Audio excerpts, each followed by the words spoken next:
So put the phone down if I want to bet on it going down, call somebody if I want to bet on it going up. So I bet it on it going up, and then I held it for 2 weeks. It went from $45 to about $66. And then, I sold it, and I made $2,000 on that trade. It was the start of a beautiful journey. And you was out here making $2,000 off of one trade. And that was just the beginning. That just got me started. Because I told you earlier, I was able to turn that.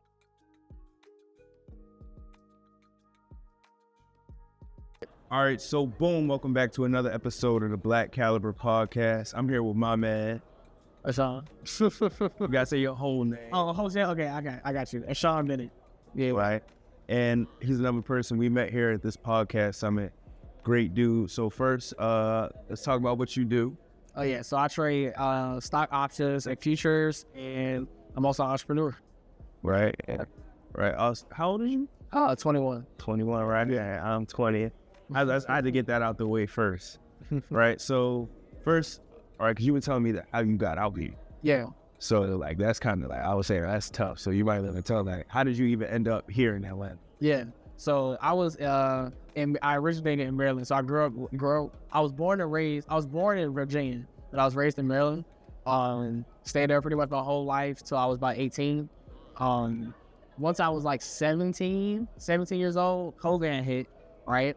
So we was inside, we ain't had no school. So we was just playing video games at home, cheating on schoolwork, and all that stuff. But I was playing video games and stuff, and then eventually I got to a point where video games got not boring, but like there has to be more to it than just video games. So that's when I wanted to pursue entrepreneurship. So I'm like, I might as well just start it now. I mean, I got all the time in the world, so why not? So I just started experimenting with different things like wholesale and real estate and e-commerce. Like I tried the drop shipping thing too. It was crazy.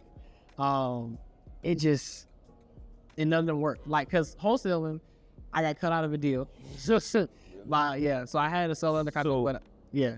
You actually went to go like do real estate. Yeah. You didn't just look into it. I looked into it and I did. Like, I had PropStream and everything. I was looking for properties. I had lists. I was calling. But where'd you get the capital? I didn't need a lot of capital. I mean, like for PropStream, it was like $97 a month. And then I think I had batch leads, for cold calling, just getting the leads and stuff and then calling them and then skip tracing them. So that's all I really needed, honestly, to start. All right. Yeah. You just said a lot of words. Yeah, I did. Said a lot of words. So you want to break down what that is? Yeah. So PropStream is basically like the Google real estate. Like you can Google and look for different properties in different areas. It's like a map. Like you can look for different properties in different areas, and then you can export lists of potential people that might be looking to sell you their property, right? They might be trying to sell their property, get some money. So that's what I was basically doing. And I did it at first, and it was cool. Like, calling people was the problem. I was 17, squeaky voice. And and when I closed the seller, you know what I'm saying? But finding a buyer, I found one, but then I got cut out of the deal. I was just too reckless, and then he found out who the seller was, went around my back, and then cut me out the deal. And then, it wasn't even a bad moment. It was a good moment, because I'm like, I was so close. Like, this is really cool. It was dope. So I use that as a positive learning experience to go into like other real estate. I mean, not other real estate, but other entrepreneurial ventures. So that's why I tried drop shipping, different things like that. And I'm like, I'm not really good at marketing. So I was like, what can I do that doesn't involve people? Like doesn't involve anybody else. I don't have to talk to anybody, like coach anybody or any of that stuff. I can just do it, make money, and then just be to myself.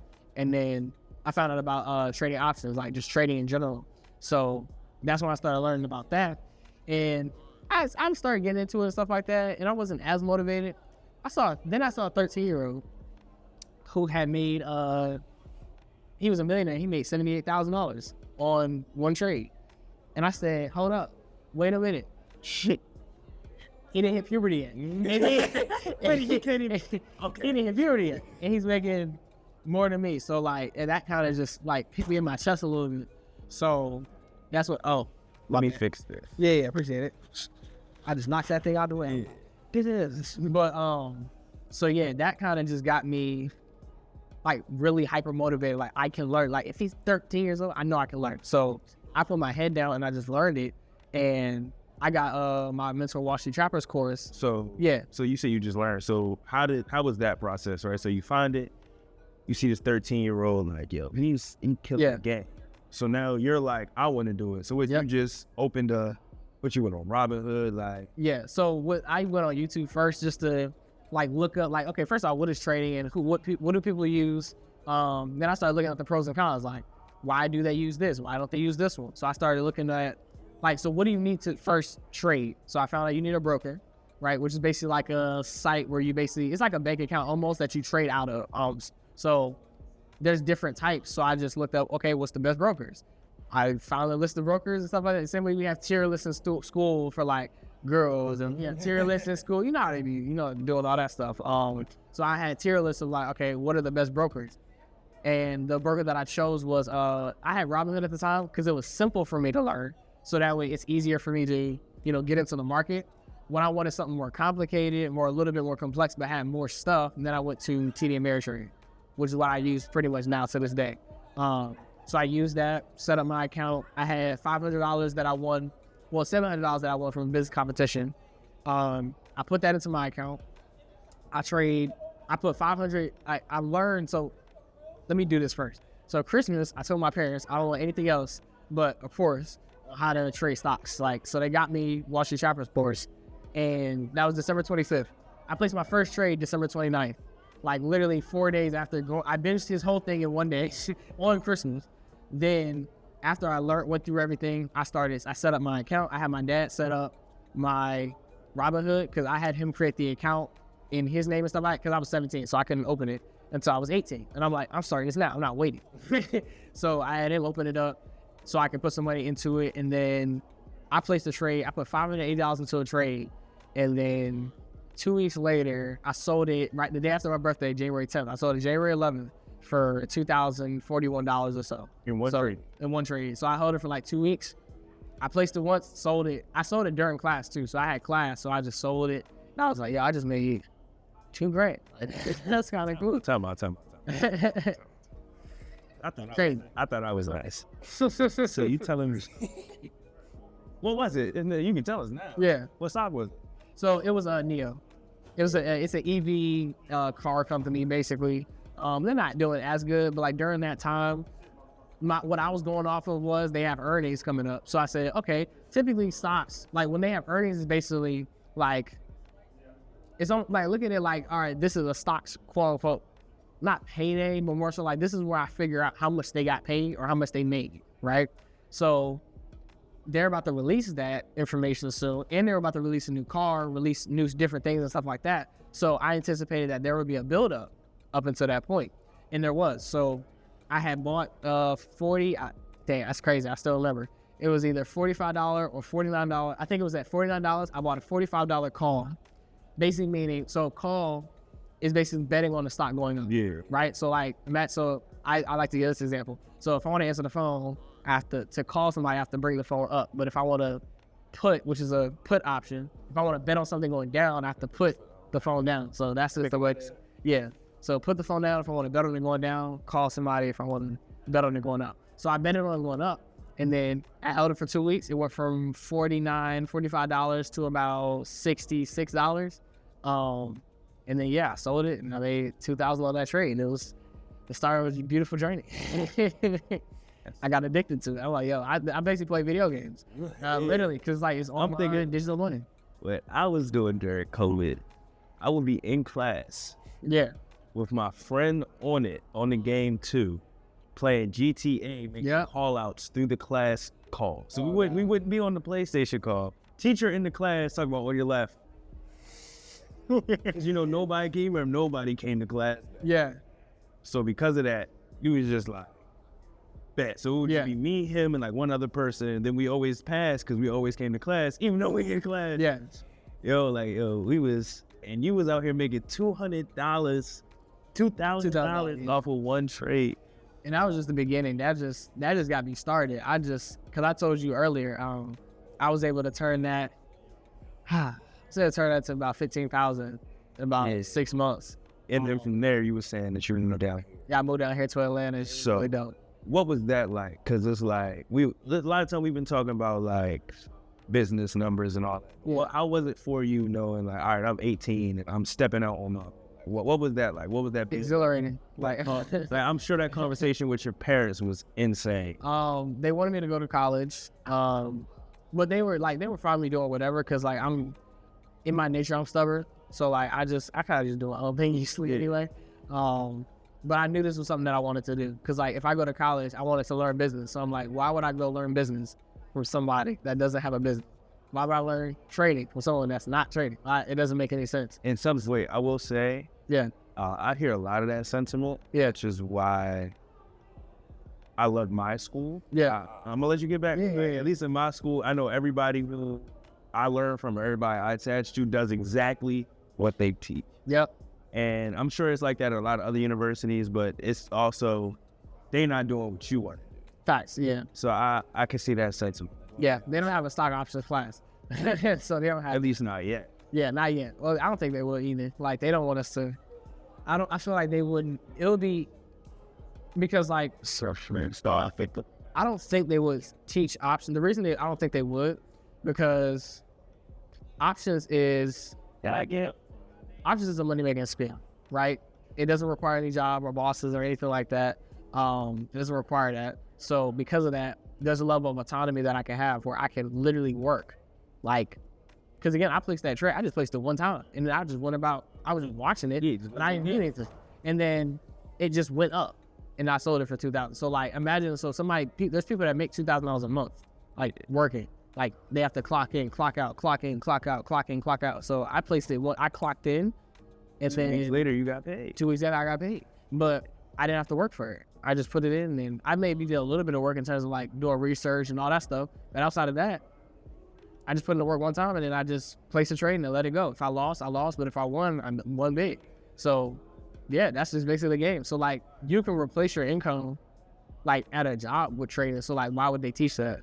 Because now, because again, no one will be working. Why would I work? People would. Trust me, believe, like people. It's also where you go. Yeah. That's why I love HBCU. Yeah. But that's a different conversation. Yeah. So, like I said, so you start making right, so you save up to 15. Yeah. And you were just like, so did you save up that money knowing I want to go to Atlanta? Yeah. I had the intention, like, I'm going out here to Atlanta. And that was because there was entrepreneurs out. Everybody that I wanted to learn from that was either in a position that I wanted to be in, had information I wanted to have, or I wanted to connect with, they were here. So I was like, most of them are here. Like there's some in Miami, some in Houston, the majority of them are here. So I'm like, I'm gonna be here because that's where the majority of them are. I can see them at conferences or events, or I can volunteer and help them out just to be in the vicinity of them. Because I knew just being around them, especially being at my age and stuff like that too, the reciprocity of like information, just giving me different things like game and stuff like that, like that would be reciprocated if I'm hustling and putting in the work. And I'm also taking heed to what they're saying. So that's why I came out here, honestly. That was it. Because I'm like, I imagine me just being like, know what, at that age, because in my head, I'm still thinking I'm a kid. So at that age, being like, know what, I'm going out here. Yeah. Like, I don't know nobody. I can't even own a gun, so I hope I don't get robbed. That's stuff I be thinking about. So for you to just be able to be like, know what, like, I'm stepping out. Yeah. That's tough, but. So you got out here, so you told me you got out here, you started coming to these types of events. Yeah. And just networking your way through. Yeah. Until you eventually got into, it was a podcast, correct? Oh, yeah. So I did, eventually I had a podcast out here for David Shan's thing. It was called Growing Pains Podcast. So it is called Growing Pains Podcast. And it was me and 3 other entrepreneurs on the podcast. It was really dope, not gonna lie, because David's an amazing entrepreneur, amazing podcaster, great mentor too. And again, that framework was just amazing to have. Like, it's always great to be surrounded by other young people that's also chasing the same goal, because again, it's hard to find that. And then eventually I got into that because I wanted to, again, build my brand up and different things like that. And also just help as many people as possible, because I was pretty decent at communicating, so I was like, let me just double down on that. And then eventually, like, I did that for a while, a couple months. We did a couple episodes and stuff like that. Episodes were great. We've had a few did like 5 figures in views, and like we had one that hit 100,000. So it was pretty cool that we interviewed people. And then eventually something just like unfolded where I kind of had to just separate from the podcast, not necessarily because of any of them. Like it wasn't any of that. It was more so just it wasn't in alignment with what I was trying to do. Because again, I'm doing stocks. Like think about it this, I'm used to sitting at home, stocks, building like I'm trying to build this skill. Like I'm trying to multiply my money as much as possible and just compound. Like eventually maybe own a hedge fund or something like that. So it just felt like being a content creator, it's not that I don't create content, but like there's a lot that came with the podcast. Yeah, like, you know what I'm saying? Like, it's a lot that comes with doing a podcast. You know what I'm saying? Like, it's a lot that comes with it. So I didn't understand that on the front end. So for me, while it was in the beginning stages, it was great, but you know, changes had to be made. Yeah, when that work comes, you be like, "Dad, do I really want to do this? Yeah, do I really want to do this? Like, is it worth it to do this?" And it got to a point where it was like, no. And I was fine with telling David about that. You know what I'm saying? Just having that conversation. So now you still just trade stocks? Yeah, I just went back to the basics. Right. So do you ever have any run-ins? Because I've known people who, like, they did Forex or whatever. Yeah. And they went to take their money out. Yeah. That tax man ended up owing more than they made. You ever had situations like that, or? Not really, because the course made sure that you avoided those. Well, yeah, in those cases that they do that, usually they're not managing their money properly anyway. Because even with commission fees and stuff like that, if you're profitable, you're going to have some money left over. Like, you're gonna have money left over. Now you get taxed because you get taxed on what you make, the profit that you make. So at the end of the year, the profit that you make, that's what's gonna be taxed. So if you don't make any money, then you don't get taxed. So I actually kind of had that stuff kind of in place already because I had they taught me what to do. Like they said, hire a CPA, don't do it yourself, don't file your taxes yourself, all that stuff. So I hired a CPA and have her take care of it. So I don't have to worry about it. So that's why I just focus on trading. I just focus on the skill. Like if I'm focused on multiplying my money and growing my money, I'll worry about taxes once I have money to be taxed. Yeah. So that was just my thought process. So yeah. So what's next? So honestly, what's next for me is more so just getting as many inputs as possible, and then getting as many 1% increases like in my skills. So with stocks, with business, with everything, I'm just trying to get 1% better. Like I'm just trying to get as many inputs as possible because like think about it, I'm 21 years old and now I'm learning all the inputs that I need to be making and different things I need to be doing to get myself to that next level by 7-figure, 8-figure, 9-figure, even 10-figure entrepreneurs. So I get to learn that stuff, and now I have it in my mind, but now I have to execute. So I'm just getting as much execution as possible of that information. Once I execute enough, and then I constantly make 1% improvements and iterations, I'm going to keep constantly getting better. And then eventually I'm just going to be a trillionaire, something like that. I don't know. Like the goal is to get money. Great.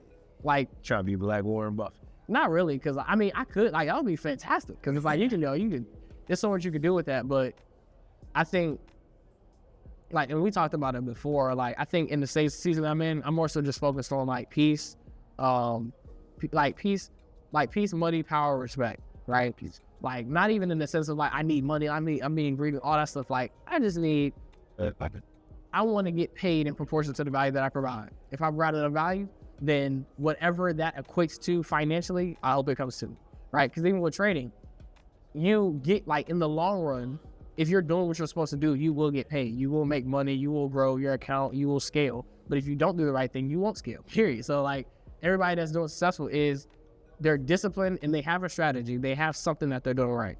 So that's just all I'm focused on, just doing the right thing. Because if I'm doing the right thing long enough, it will keep compounding. Yeah. That's the hardest part. Because, like, I was just giving an example about that too. Like, chores are really simple to do, but we still miss chores. It's like, because you don't want to do it. You don't want to do it. You're sitting there like, it's not that you don't want to do it because it's hard. Like, it's not hard. It's really simple, but we don't want to do it. So, like, the emotional aspect, keeping us away from doing what we're supposed to do, even with something very easy, like, is very detrimental to people's, like, not only who they are as a person, but their wealth. So I'm just trying to make sure that I don't become that person, because I was that person with chores. I was that person with, I didn't do my chores. Yeah. When do you think for you, like, that change really happened? Like, you went from, Like you went from just being whatever, like, oh, I'm just living my life to know what, like, I'm really trying to build something. I'm trying to do this. Yeah. I was always set apart. So like I would get bullied in school and stuff like that. And I was in a different school and I was annoying as much. Like I was really annoying. So I can agree. Yeah, it's crazy. So I was just really annoying. So I think the switch happened when I went to my new school. So I was about 15, 16 years old. I went to my new high school. I was in 10th grade. And I think the shift happened there because I decided I didn't want to be the annoying person that I was. Like, I was reflecting on like, okay, I'm annoying. I'm this, I'm that. I started analyzing my characteristics and saying, I need to be different. So I weirdly flipped the switch and decided to be different in 10th grade for some reason. And then my 10th, 11th, and 12th grade year was great. Like I was making friends, relationships, and sports. Like it was great. And when I realized that I could do that, I can actually change. Like I can stop doing bad things, stop doing the wrong thing. Like I stopped getting in fights. I didn't get in any fights. Well, I didn't get suspended for any fights. I had one issue. I had one situation, but that was it. And then I just started changing. And then when I got into entrepreneurship, when I was during the COVID season, I applied the same thing that I did when I first got to high school to this. Cause I'm like, I can change. Cause what I'm doing right now, playing video games and stuff, that's not gonna get me right. It's not gonna get me right. It's not gonna get me nowhere. I'm trying to think. Cause I remember mine too. Mine was 10th grade. Yeah. Was it about 10th grade? I don't know what it is. I was sitting in class. I looked around. I said, "So nobody in this room like me." It's an interesting revelation. And you're just sitting there like, and I was like, yo, if I died, none of them would even come to my funeral. Yep. And I was like, I don't like that. And that was the day I decided. And things definitely went up from there. Yeah. I was never bullied though or nothing like that. Yeah. Actually, I was bullied when I was younger. But not Yeah. in high school. I was just annoying. Yeah. It was just annoying. I used to be beefing with teachers. So Oh God. I completely understand that. So, all right. It's done. All right. I'll get back to it. I don't know. That was my dad. Yeah. He came out here too? Yeah. So he out in Atlanta too. All right, that's Pretty dope having family out here. A little family like I can pull up on and stuff. So yeah. all right, man. Is there anything that you would want to leave with these guests or anybody watching? Like this, maybe I'll say poverty is expensive. So like I'll say poverty is expensive. Not living up to your fullest potential is expensive. Not doing what like you were put here to do. Like not living up to like because everybody here that's watching this has a skill, has an ability, has insight, has information that I don't have, or that like some people don't have, and you can help them. So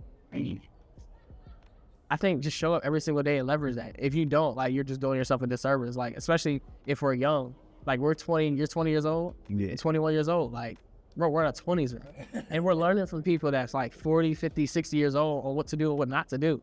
Like we have 20, 30, 40 plus years of experience without even having to live that. Like that's insane. So like it would behoove us not to leverage that to, you know what I'm saying, just become a better person, become a better man, and just become better overall. Like that's what I would do. All right. And with that, can I get you to say this is the Black Caliber Podcast? Yep, I got you.